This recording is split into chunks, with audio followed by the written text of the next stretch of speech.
Olá, vamos examinar as Escrituras? Eu quero ver com vocês hoje sobre o batismo infantil. O texto, ou o primeiro texto que eu vou ler com vocês, se encontra em Atos. Atos, capítulo 2, versículo 38 ao 41, onde nós lemos o seguinte: Respondeu-lhes Pedro: Arrependei-vos e cada um de vós seja batizado em nome de Jesus Cristo para a remissão dos vossos pecados, e recebereis o dom do Espírito Santo. Pois para vós outros é a promessa, para vossos filhos e para todos os que ainda estão longe, isto é, para quantos o Senhor nosso Deus chamar. Com muitas outras palavras deu testemunho e exortava-os, dizendo: Salvai-vos desta geração perversa. Então, os que lhe aceitaram a palavra foram batizados, havendo um acréscimo naquele dia de quase 3.000 pessoas. Nós percebemos que 3.000 pessoas em Jerusalém, especialmente onde eles estavam, seria impossível ser batizado por imersão. Então aqui, certamente, com certeza absoluta, ninguém foi batizado por imersão. No máximo, molharam as mãos e jogaram água assim, aspergindo. Nem infusão não foi. Então, a palavra baptizo não pode ser tão somente imersão. Não pode ser e não é. De fato, não é. O segundo fato é que aqui, quando diz no versículo 39, pois para vós outros é a promessa e para vossos filhos, a palavra grega não é ios, filhos, como está aqui, para vossos filhos. É téknis. Téknis é criança de colo, menino. Então aqui está dando uma ordem explícita para batizar as crianças. Não tem como contestar isso. Isso é um fato. É um fato escriturístico. Está aqui. Revelado aqui. Mas por quê? Se nós temos diversos textos que diz que temos que crer, aquele que crer e for batizado será salvo, quem não crer será condenado. Uma criança não crê. Arrependei-vos e cada um de vós seja batizado em nome do Senhor Jesus. Então, esses tipos de texto são textos para adultos, não para crianças. Não está falando absolutamente nada de menino, de criança. O que acontece é que o batismo de João Batista é um batismo de arrependimento. O batismo de Jesus é o batismo com o Espírito Santo. Não tem nada a ver com o batismo de arrependimento. Ele nos batizaria com o Espírito Santo e com fogo. Com o Espírito Santo para a salvação, com fogo para a perdição.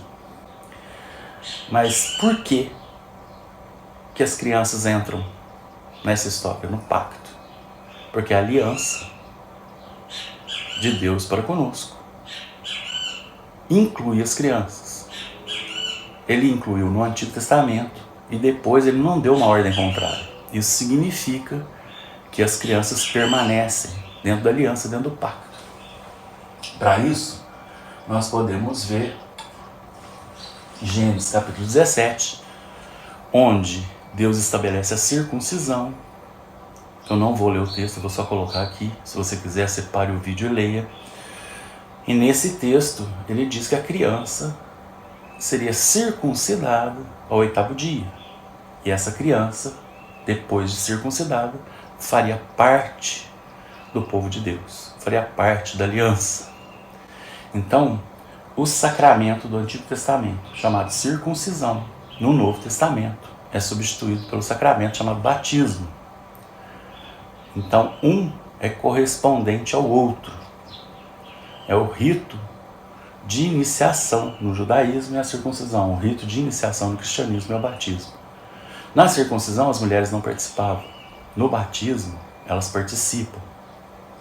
Um tinha um derramamento de sangue, digamos assim, e o outro não tem. Um é selado com sangue, sangue do prepúcio, e o outro não tem sangue. Então há uma evolução do sacramento, mas é o mesmo simbolismo. Significa que você deixou de ser pagão e passou a ser cristão. Você deixou de ser pagão e passou a ser judeu no Antigo Testamento. No Novo, passou a ser cristão a partir do teu batismo.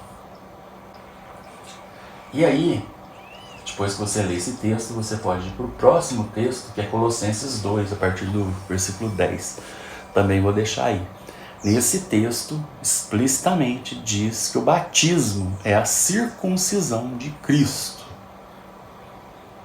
O texto está dizendo isso. É aqui que você vê que a circuncisão foi substituída pelo batismo. Se a circuncisão era feita numa criança de 8 dias, o batismo também deve ser feito em crianças. Isso é uma coisa óbvia, já que não tem ordem contrária a isso. Se tivesse, mudaria a regra, só que não tem, então permanece a regra. E aqui são as objeções que eu já disse. Se tem que crer e for batizado, será salvo. A criança não crê, então ela não pode ser batizada. Só que se nós formos pensar, qualquer doutrina de qualquer igreja reformada ou protestante vai falar que qualquer criança que morre na infância, na idade da inocência, será salva. Se ela vai ser salva e fala que quem não crer será condenado, esse texto prova demais, logo ele não prova nada. O que ele prova é que é um texto para adultos, não se trata de criança. O adulto que crer e for batizado será salvo, não a criança que crer e for batizada será salva, porque todas as crianças já são salvas na idade da inocência, mas ninguém é inocente, só que elas são predestinadas, todas que morrem na infância, segundo as confissões de fé reformadas. E a outra coisa, é necessário arrependimento? Não é necessário arrependimento para se batizar? Não, não é necessário arrependimento, é necessário a sua conversão.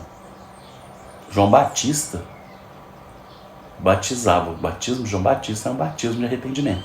O batismo de Jesus é um batismo com o Espírito Santo e com fogo. Então, nós podemos ter a certeza absoluta que crianças devem participar. Nós podemos ter certeza absoluta que batismo não é só por imersão. Isso seria impossível diante dos textos. Nós podemos ter absoluta certeza porque no cárcere não tinha onde submergir ninguém. Era alta madrugada.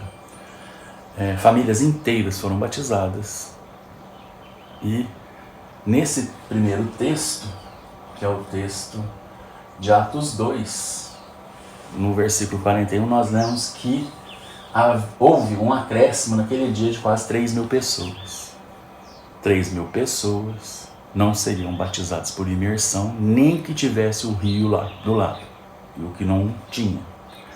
Então não tinha um tanque, não tinha um rio, não tinha um lago, não tinha absolutamente nada. Foi por aspersão, com certeza. Então, apesar de eu achar isso uma idiotice, se é por imersão, se é por infusão, se é por aspersão, se é, sei lá, com muita água, pouca água, se é com areia ou se é com... Enfim, eu acho isso uma bobagem, porque é símbolo.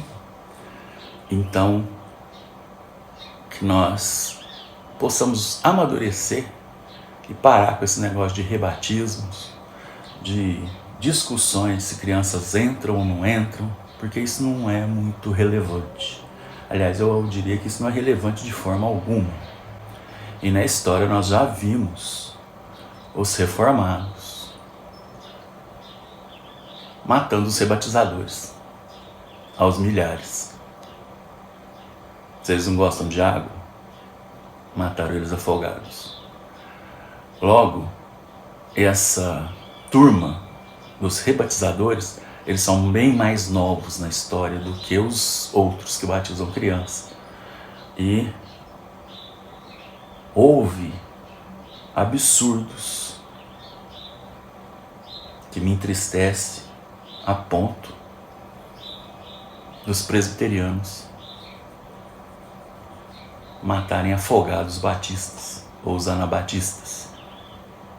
Vocês não gostam de água? Tome água.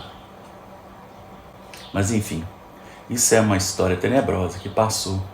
Graças a Deus nós estamos em outro período histórico. Não há inquisições, não há mais esse tipo de absurdos. Os absurdos foram substituídos por outros. Que nós possamos amadurecer e a cada dia nós nos preocuparmos menos com aquilo que é exterior e mais com a prática do Evangelho. Amém.